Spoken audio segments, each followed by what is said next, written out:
बिस्मिल्लाहिर्रहमानिर्रहीम। अस्सलाम वालेकुम दोस्तों, नई वीडियो में खुश आमदीद। दोस्तों, अब तक की सबसे बड़ी खबर मैं आपको बताने जा रहा हूं और ये खबर ऐसी है कि जिससे मशरिक वुस्ता के अंदर एक बड़ी जंग शुरू होने के खतरात पैदा हो गए हैं।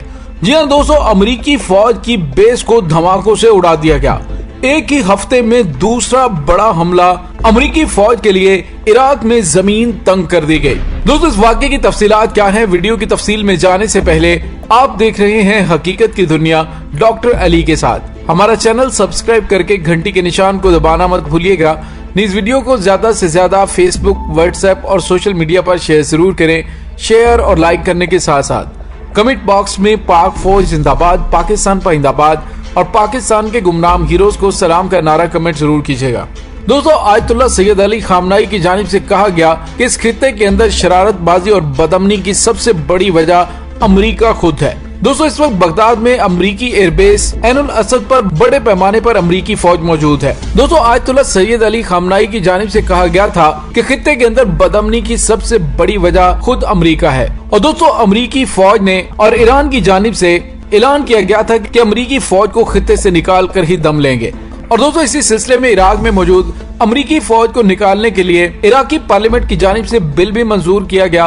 और इसके साथ ही इराकी वजीर आजम ने अमेरिकी सदर डोनाल्ड ट्रंप से ये भी कहा था कि अब इराक को अमेरिका की जरूरत नहीं, लिहाजा आप जल्द अज जल्द अपनी अमेरिकी अफवाज को यहाँ से निकाल लें। और दोस्तों, अमेरिका की जानिब से कई बार वादा किया गया और कहा गया कि हम अपनी अफवाज को यहाँ से तेजी से कम कर रहे हैं। दोस्तों, अमेरिका ने अस्करियत पसंद ग्रुप दाइश को खित्ते के अंदर लॉन्च किया और जब उसकी जरूरत पूरी हो गई तो उसे मारने के लिए अपनी अफवाज भेज दी और इराक की ईंट से ईंट बजा कर रख दी। इराक को बड़े पैमाने पर तबाही में धकेला और अपने मुफादात हासिल करने के बाद अभी भी बदअमनी फैलाने के लिए बड़ी तादाद में अपनी फौज को इराक में रखे हुए है। और दोस्तों, इसी सिलसिले में जो ताजा तरीन खबर आई है वो ऐसी है कि जिससे खित्ते के अंदर कशीदगी बढ़ने के इम्कानात काफी ज्यादा हैं। जी दोस्तों, इराक में ऐनुल असद फौजी अड्डे पर मिसाइलों से एक और हमला हो गया है। अमेरिकी फौजी जराये के हवाले से बताया जा रहा है और रूसी खबरसां एजेंसी ने रिपोर्ट किया है कि आज दिन के वक्त ऐनुल असद के फौजी अड्डे पर हमला किया गया, जिसमें बड़े पैमाने पर नुकसान का खदशा जाहिर किया जा रहा है। फिलहाल कोई अदादोशुमार जारी नहीं किए गए, लेकिन इराक में ऑपरेशन इंटरेंट रिजर्व के तर्जुमान कर्नल विन मार्वटो ने मीडिया को बताया है कि ये इंतहाई शदीद और खौफनाक हमला था जिसमें अमेरिकी फौजी एयरबेस में हैंगर को नुकसान पहुंचाया गया। दोस्तों, यहाँ पे आपको ये भी बताते चले कि ऐनुल असद एयरबेस दारुल हुकूमत बगदाद के शुमाल में वाक़ है और ये मुल्क का वाहिद अड्डा है जहाँ पर अभी बड़ी तादाद में अमेरिकी फौज मौजूद है। दोस्तों, गुज़िश्ता साल के अवाइल में इराकी पार्लियामेंट ने बगदाद बैनुल-अक़वामी हवाई अड्डे में ईरानी जनरल कासिम सलमानी को शहीद करने हशरुल शाबी के सरबराह के कत्ल के बाद मुश्तरका तौर पर गैर मुल्की अफवाज की मौजूदगी को खत्म करने के हक में वोट दिया गया था। लेकिन दोस्तों, बावजूद इराकी पार्लियामेंट के फैसले के और इराकी वज़ीर आज़म मुस्तफा अल काज़मी की जानिब से वाज़ेह और दो टोक अल्फाज में कहने के बावजूद अभी तक अमेरिकी अफवाज ढिठाई का मुजाहिरा करते हुए इराक में मौजूद हैं। दोस्तों, यहाँ पे आपको ये भी बताते चले कि इससे पहले अमेरिकी फौज 2011 में इराक से चली गई थी और अमेरिकी सफारतखाने में एक छोटा सा मिशन छोड़ा था। ताहम कुछ साल बाद ही मजीद अमेरिकी फौजी भेजे गए ताकि इराकी फौज की दाइश के खिलाफ मदद का बहाना बनाकर इराक में मजीद तबाही मचाई जा सके। दोस्तों, इस वक्त ईरान नवाज जंगजुओं की जानिब से अमेरिकी अहदाफ पर बड़े तादाद में हमले किए जा रहे हैं और हशरुल शाबी की जानिब से तो ये भी कहा गया कि अमेरिका को नाकाबिले तलाफी नुकसान पहुंचाने के लिए ये हमले तब तक जारी रहेंगे जब तक अमेरिकी अफवाज खित्ते से निकल नहीं जाती। दोस्तों, इराकी हुकूमत को जिहादी सरगर्मियां रोकने की कोशिशों के हिस्से के तौर पर इराक में मौजूद तकरीबन 5000 अमेरिकी फौजियों को निकालने के मुतालिबात का सामना है। दोस्तों, इराकी वजीर आजम को इस वक्त इराकी शिया पैरामिलिट्री ग्रुप्स के इत्तेहाद हशरुल शाबी के मुख्तलिफ धड़ों की जानिब से मसाइल का सामना है और इन ग्रुपों के ईरान के साथ करीबी ताल्लुकात हैं। इन ग्रुपों से ताल्लुक रखने वाले सियासी नुमाइंदों ने अमेरिकी फौज का मुतालिबा किया है और हशद ने अमेरिकी अहदाफ पर हमलों में हालिया इजाफे से ताल्लुक की तरदीद की, लेकिन सोशल मीडिया पर मौजूद वीडियोस और दावों से इशारा मिलता है कि हशरुल शाबी मुख्तलिफ नामों से काम करने वाले ग्रुपों के जरिए अमेरिकी अहदाफ पर हमला आवर है। और दोस्तों, हालिया दिनों में अमेरिकी अहदाफ पर हमले बढ़ गए हैं। अमेरिकी फौज के कानवाय को गुज़िश्ता रोज भी बगदाद में निशाना बनाया गया। और दोस्तों, गुज़िश्ता चंद महीनों की अगर बात की जाए तो इस अरसे के दौरान अमेरिकी मुफादात पर 3 महीनों में 39 से ज्यादा रॉकेट हमले हो चुके हैं, जिसमें अमेरिका को काफी ज्यादा नुकसान उठाना पड़ा है।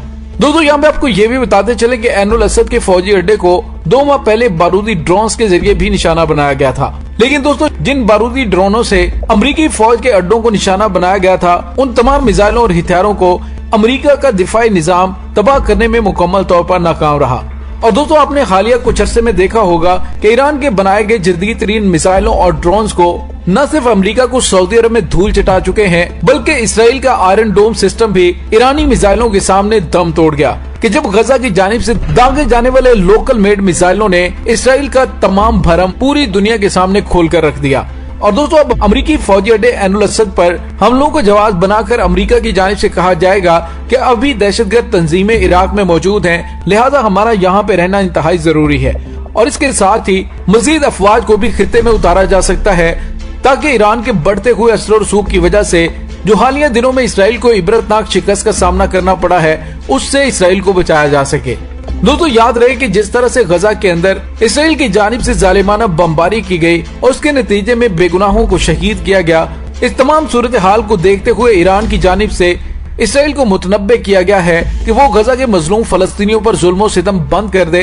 और दोस्तों गुज़िश्ता रोज ईरान की जानिब से गजा नाम का तबाहकुन मिसाइल भी इंट्रोड्यूस करवाया गया, जो कि इसराइल पर बरसने के लिए तैयार है। इस तमाम सूरत हाल में अमेरिका और इसराइल दोनों मिलकर अब कोशिश कर रहे हैं कि किसी तरह से हमास की मेन स्ट्रीम लीडरशिप को खत्म किया जाए। और इसके लिए आइंदा चंद दिनों में अमेरिका और इसराइल की जानिब से मुश्तरका तौर पर कार्रवाइयां की जा सकती हैं। और दोस्तों आपने देखा होगा कि किस तरह से आलमी दुनिया के सामने इंतहाई ढिठाई और बेशर्मी से अमेरिका डट गया था और इसराइल को शेल्टर देने की हर मुमकिन कोशिश की, लेकिन आलमी दबाव पर बिलाकर नेतन्याहू को घुटने टेकने पड़े। दोस्तों यहाँ पे आपको ये भी बताते चलें कि अमेरिका की जानिब से इराक में तबाहकुन हथियार ढूंढने में नाकामी का सामना करना पड़ा और इसी चक्कर में अमेरिका ने पूरे इराक को उधेड़ कर रख दिया। अमेरिकी इंटेलिजेंस की नाकामी के बाद भी अमेरिका की जानिब से इराकियों से माजरत नहीं की गई। दोस्तों आलमी मुबस्सिरीन का कहना है कि जब ये साबित हो गया और अमेरिकी अफवाज ने और अमेरिकी सदर ने भी तस्लीम कर लिया कि इराक पर हमला करना गलत था, तो उसके बाद इराक से अमेरिका को फौरी तौर पर निकल जाना चाहिए था। लेकिन अमेरिका की जानिब से अपनी फौज को मुसलसल वहाँ पे हर धर्मी से रखा गया है और इराक से कहा है कि अगर उन्होंने जबरदस्ती अमेरिकी अफवाज को निकालने की कोशिश की तो हम उन पर ईरान से भी सख्त पाबंदियां लगा देंगे। दोस्तों अमेरिका की तारीख इस बात की गवाह है कि वो जब भी किसी इलाके में जाता है तो वो वहाँ पर बदअमनी और तबाही फैलाकर खाना जंगी में झोंक कर उन इलाकों को चला जाता है, जिसका हालिया मुजाहरा अमेरिका की जानिब से अफगान वार में किया जा चुका है। दोस्तों इसके साथ ही डॉक्टर अली को इजाजत दीजिए। इंशाल्लाह बहुत जल्द मिलते हैं एक नई वीडियो में। तब तक के लिए अपना बहुत सारा ख्याल रखिएगा।